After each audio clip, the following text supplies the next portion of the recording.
Hi అండి. Welcome to my channel. ఈరోజు video వచ్చేసి కొంచెం సింపుల్‌గా ఉండే బ్లౌజ్ బ్యాక్ నెక్ డిజైన్‌ని ఏ విధంగా కటింగ్ అండ్ స్టిచ్చింగ్ చేయాలో చూపిస్తాను. దీనికి సంబంధించిన మెజర్‌మెంట్స్ అన్నీ కూడా ఇక్కడ నేను స్క్రీన్‌లో అయితే మెన్షన్ చేసేస్తున్నాను. అలానే ఈ బ్లౌజ్‌కి స్టిచ్చింగ్ చార్జెస్ ఎంత తీసుకోవాలి, అలాగే క్లాత్ ఎంత యూజ్ చేశానన్న డీటెయిల్స్ అన్నీ కూడా నేను వీడియో మిడిల్‌లో అయితే చెప్తాను. వీడియోని ఎక్కడ కూడా స్కిప్ చేయకుండా చూడండి. అలానే ఛానల్‌ని ఫస్ట్ టైం చూస్తుంటే సబ్స్క్రైబ్ చేసుకొని పక్కనే ఉన్న బెల్ బటన్‌ని క్లిక్ చేసి ఆల్ అనే ఆప్షన్ క్లిక్ చేయండి. వీడియోని లైక్ చేయడం మాత్రం అస్సలు మర్చిపోకండి. వీడియోని లైక్ చేస్తేనే మరిన్ని ఇంట్రెస్టింగ్ వీడియోలు అప్లోడ్ చేయడానికి సపోర్ట్ చేసినట్టుగా ఉంటుందన్నమాట. ఇక్కడొచ్చేసి నెక్ డిజైన్ కోసం బాక్స్‌ని అయితే డ్రా చేసేసాను. ఈ బాక్స్‌లో మీకు నెక్ లెంత్ ఎంతవరకు అయితే ఉందో అంతవరకు కూడా ఈ డిజైన్ అయితే డ్రా చేసుకోవాల్సి ఉంటుంది. ఈ విధంగా డిజైన్ డ్రా చేసేసిన తర్వాత ఇప్పుడు దీన్ని కటింగ్ చేసేసుకుందాం.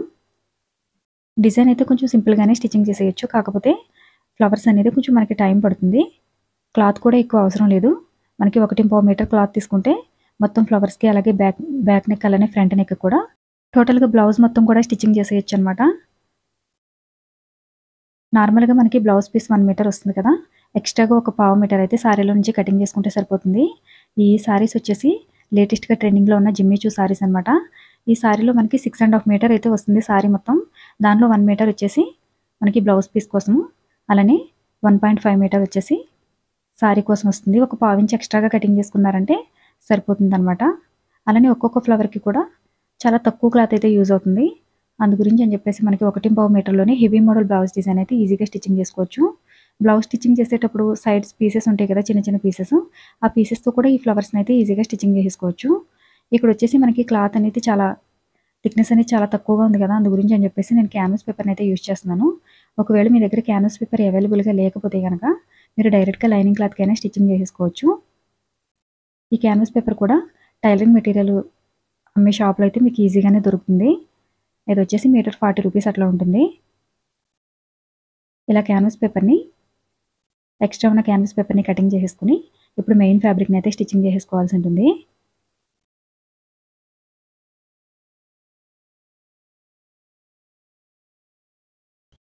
మెయిన్ ఫ్యాబ్రిక్ స్టిచ్చింగ్ చేసేటప్పుడు మనకి క్లాత్ కొంచెం ట్రాన్స్పరెంట్‌గానే ఉంది గనక నేను పై వైపు నుంచే స్టిచ్చింగ్ చేసేస్తున్నాను. ఇలా పై వైపు నుంచే స్టిచ్చింగ్ చేసేయొచ్చు. మనకి ఎక్కడా కూడా క్లాత్ అనేది ముడతలు రాకుండా జాగ్రత్తగా స్టిచ్చింగ్ చేసుకోవాలనమాట. పై వైపు నుంచి అయితే మనం క్లియర్‌గా చూస్తూ స్టిచ్ చేసుకోగలుగుతాం. ఒకవేళ మీరు బిగినర్స్ అయితే గనక క్లాత్ కొంచెం సిల్కీగా ఉందనుకుంటే మీరు లైనింగ్ క్లాత్‌ని అలానే మెయిన్ ఫ్యాబ్రిక్‌ని కూడా చుట్టూ కూడా గమ్‌తో స్టిచ్ చేసేసుకుంటే మీకు ఇంకా ఈజీగా ఉంటుంది. స్టిచ్ చేసుకోవడానికి ఈజీగా ఉంటుంది. అలా కంప్లీట్‌గా చుట్టూ కూడా స్టిచ్చింగ్ చేసుకున్న తర్వాత ఎక్స్ట్రా ఉన్న మెయిన్ ఫ్యాబ్రిక్ ఏదైతే ఉందో దీన్ని కటింగ్ చేసేసుకోవాలి. 2 సైడ్స్ కూడా ఇదే విధంగా స్టిచ్ చేసేసుకోవాల్సి ఉంటుందన్నమాట. డిజైన్ అయితే ఈజీగానే స్టిచ్చింగ్ చేసేయొచ్చు. అలానే టైం కూడా మనకి పెద్ద ఎక్కువ టైం అయితే ఏం తీసుకోదు. ఫ్లవర్స్‌ని స్టిచ్చింగ్ చేసినప్పుడే కొంచెం టైం పడుతుంది. ఈ బ్లౌజ్ కాస్ట్ వచ్చేసి లైనింగ్ బ్లౌజు మనకి 400 నుంచి 500 లోపు ఉంటే గనక మీరు డిజైన్ కోసం అని చెప్పేసి 800 నుంచి 900 రూపీస్ వరకు తీసుకోవచ్చు. మీకింకా స్టిచ్చింగ్ చార్జెస్ అనేవి లైనింగ్ బ్లౌజ్‌వి తక్కువగా ఉంటే గనక మీ ఏరియాని బట్టి స్టిచ్చింగ్ చార్జెస్ అనేవి తీసుకోవాల్సి ఉంటుంది. మీరైతే ఈ డిజైన్‌కి ఎంత స్టిచ్చింగ్ చార్జెస్ తీసుకుంటారో కామెంట్ సెక్షన్‌లో కామెంట్ చేయండి. రిప్లై ఇవ్వడానికి ట్రై చేస్తాను. అలానే వీడియో గురించి ఏమైనా డౌట్స్ ఉంటే గనక కామెంట్ చేయండి. రిప్లై ఇవ్వడానికి ట్రై చేస్తాను. ఇలా ఈ పీసెస్ అన్నీ కూడా మెయిన్ ఫ్యాబ్రిక్‌ని స్టిచ్చింగ్ చేసేసుకున్న తర్వాత ఇక్కడ క్రాస్‌గా కటింగ్ చేసిన క్లాత్‌ని తీసుకొని వన్ సైడ్ అయితే స్టిచ్ చేసేస్తున్నాను. ఇది పైపింగ్ కోసం అని చెప్పేసి సేమ్ కలర్ క్లాత్‌ని తీసుకున్నాను. మనకి సారీ మొత్తం ప్లెయిన్ సారీ కదా! అందు గురించి సేమ్ కలర్ క్లాత్ తోటి పైపింగ్ కోసం అని చెప్పేసి క్లాత్‌ని తీసుకున్నాననమాట. ఈ క్లాత్ ఎప్పుడు కూడా క్రాస్‌గానే కటింగ్ చేసుకోవాలి. ఇలా కటింగ్ చేసి పెట్టుకున్న క్లాత్‌ని స్క్రీన్‌లో చూపించిన విధంగా వీలైనంత సన్నగా పైపింగ్ చేసుకోవాల్సి ఉంటుంది. మనకి థ్రెడ్ పైపింగ్ అయితే ఇంకా నీట్‌గా ఉంటుంది. ఇక్కడైతే నేను వీలైనంత సన్నగా పైపింగ్ వేయడానికైతే ట్రై చేస్తున్నాను. మనం ఇలా స్టిచ్చింగ్ చేసుకున్నప్పుడు మాత్రం స్టిచెస్ అన్నీ కూడా ఈక్వల్‌గా వచ్చేలాగా చూసుకోవాలి. కొంచెం ఎక్కువ తక్కువ వస్తే గనక మనకి డిజైన్ అనేది అంత నీట్‌గా కనిపించదు.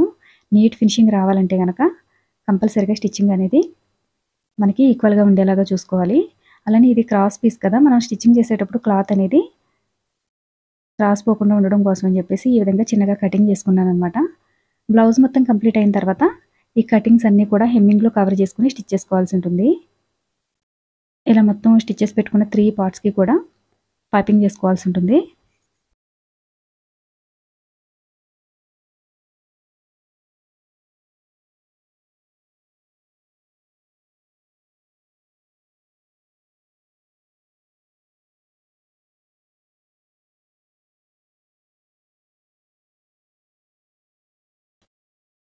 ఇలా స్టిచ్ చేసేసిన తర్వాత ఇప్పుడు డాట్స్ కోసం అని చెప్పేసి 1.5 ఇంచుకి అయితే ఒక మార్కింగ్ చేసుకోవాలి స్టిచ్చెస్ కోసం.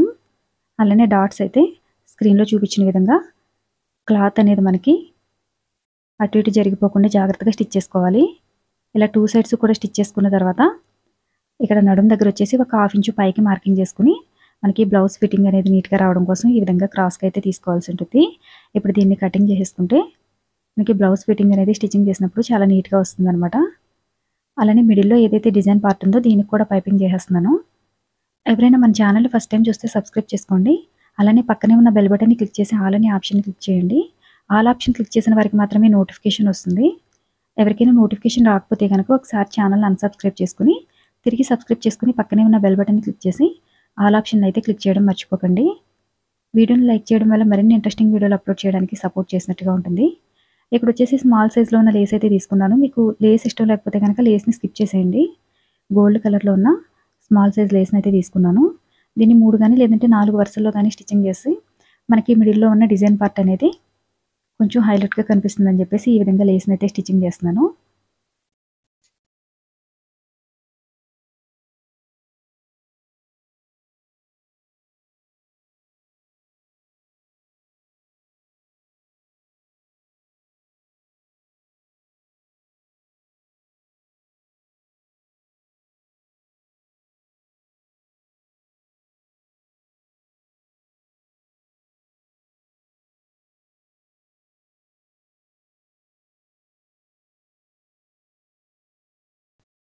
ఇప్పుడు సేమ్ లేస్ని సైడ్ పార్ట్లకు కూడా స్టిచ్చింగ్ చేసుకోవాల్సి ఉంటుందన్నమాట.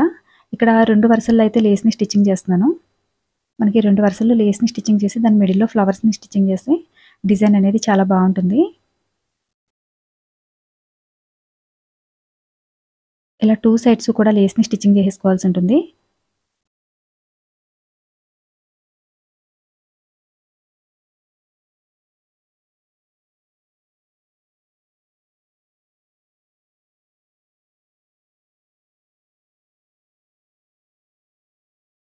ఇలా 2 సైడ్స్ కూడా లేస్ని స్టిచ్చింగ్ చేసిన తర్వాత డిజైన్ కోసం 1.5 ఇంచు విడ్త్ అలానే 6 ఇంచు లెంత్ ఉన్న క్లాత్ని తీసుకుని ఇది స్ట్రైట్గా కటింగ్ చేసిన క్లాతే, క్రాస్గా కటింగ్ చేసిన క్లాత్ కాదు. స్క్రీన్లో చూపిస్తున్న విధంగా ఒక 1/2 ఇంచు గ్యాప్లో అయితే ఫ్లవర్ డిజైన్ని స్టిచ్ చేసుకోవాల్సి ఉంటుందన్నమాట. ఈ ఫ్లవర్ కూడా ఈక్వల్గా ఉండేలాగా స్టిచ్చింగ్ చేసుకోవాలి. క్లాత్ కొంచెం ఎక్కువ తక్కువ వచ్చేలా స్టిచ్చింగ్ చేస్తే మనకి ఫ్లవర్ షేప్ అనేది నీట్గా రౌండ్గా రాదు. ఒక 1/2 ఇంచు మార్జిన్లో స్క్రీన్లో చూపించిన విధంగా ఫ్లవర్ని అయితే స్టిచ్ చేసుకోవాల్సి ఉంటుంది. ఇలా కంప్లీట్గా స్టిచ్చింగ్ చేసేసిన తర్వాత మనకి చివరి ఎక్స్ట్రా ఉంది కదా క్లాత్, ఈ క్లాత్ని కటింగ్ చేసేసుకోవాలి. మీరు ఇంకా ఫ్లవర్ సైజ్ని తగ్గించుకోవాలనుకుంటే కనుక ఈ స్టిచ్చింగ్ మార్జిన్ అనేది తగ్గించుకోవాలి. అలానే క్లాత్ లెంత్ కూడా తగ్గించుకుంటే మీకు ఇంకా చిన్న సైజులో ఫ్లవర్స్ అనేవి స్టిచ్చింగ్ చేసుకోవచ్చు. మనకి కొంచెం ఎక్కువ టైం తీసుకుంటుంది కనుక ఫ్లవర్స్ని స్టిచ్చింగ్ చేయడానికి కొంచెం చిన్న సైజులో కాకుండా మీడియం సైజులో ఉన్న ఫ్లవర్స్ని స్టిచ్చింగ్ చేస్తే ఈజీగా స్టిచ్చింగ్ చేసుకోవచ్చు. ఇలా కంప్లీట్గా ఫ్లవర్స్ అన్ని స్టిచ్చింగ్ చేసిన తర్వాత మీరు బీడ్స్ కానీ లేదంటే స్మాల్ సైజులో ఉన్న ప్యాచ్ని కానీ స్టిచ్ చేసుకోవచ్చు. నేనైతే ఈ ఫ్లవర్స్కి అయితే బీడ్స్ అయితే బాగా సెట్ అవుతుంది అని చెప్పేసి మీడియం సైజులో ఉన్న బీడ్స్ అయితే స్టిచ్చింగ్ చేస్తున్నాను. మొత్తం మనకి డిజైన్కి 2 సైడ్స్ కూడా ఈ ఫ్లవర్స్ని అయితే స్టిచ్చింగ్ చేసుకోవాల్సి ఉంటుంది అనమాట. మరి గ్యాప్ లేకుండా దగ్గరగానే స్టిచ్చింగ్ చేసేసాను. మొత్తం ఫ్లవర్సే హైలైట్ కనుక గ్యాప్ లేకుండా ఫ్లవర్స్ని స్టిచ్చింగ్ చేసేసాను అనమాట. 2 సైడ్స్ కూడా ఈ విధంగా ఫ్లవర్స్ని అయితే స్టిచ్చింగ్ చేసుకోవాల్సి ఉంటుంది.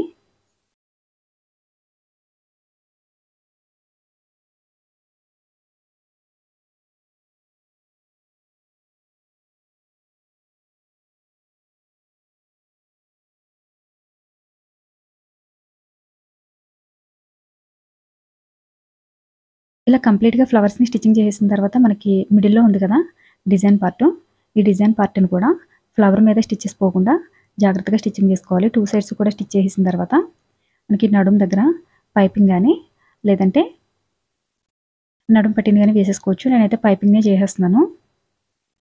డిజైన్ అయితే చాలా సింపుల్గా ఈజీగా ఉంటుంది. డిజైన్ నచ్చితే కనుక లైక్ చేయడం మర్చిపోకండి. అలానే మన ఛానల్ని ఫస్ట్ టైం చూస్తే సబ్స్క్రైబ్ చేసుకుని వీడియో ఎవరికైనా యూజ్ అవుతుంది అనుకుంటే షేర్ చేయండి. ఈ డిజైన్కి సంబంధించిన హ్యాంగింగ్స్ అయితే నేను ఆల్రెడీ ముందు వీడియోలో అయితే అప్లోడ్ చేశాను. మీకు హ్యాంగింగ్స్ డిజైన్ స్టిచ్చింగ్ వీడియో చూడాలనుకుంటే కనుక మన ముందు వీడియోలో అయితే చూస్తే కనుక హ్యాంగింగ్స్ స్టిచ్చింగ్ వీడియోస్ అయితే క్లియర్గా కనిపిస్తుంది. వీడియో నచ్చితే కనుక లైక్ చేయండి, షేర్ చేయండి. Thanks for watching.